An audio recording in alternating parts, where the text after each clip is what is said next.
In this video, I'll show you how to transfer ownership of your Squarespace website. Once you are on your Squarespace website, the first step is to head over to the navigation panel on the left-hand side. And down below, you will see your profile. And right beside it, click on the cog for settings. Now, once you are on the settings page, you want to head over to the left-hand side again.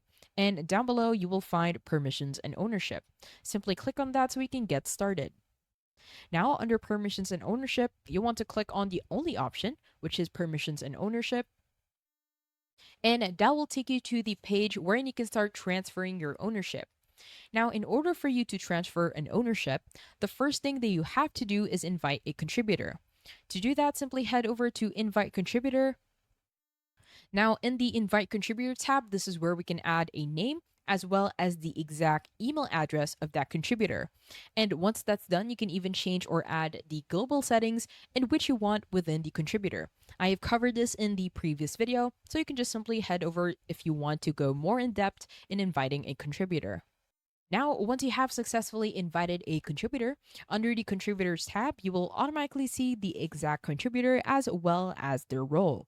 In order for you to transfer your ownership, simply head over to the Owner section, and on the Owner, on the right hand side, you will see an option to transfer the ownership. Simply click on Transfer Ownership.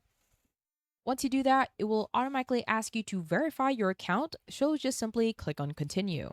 Now, you'll be taken to the transfer ownership, which is after verifying your account. And at the bottom, this is where you can choose a contributor to transfer the ownership.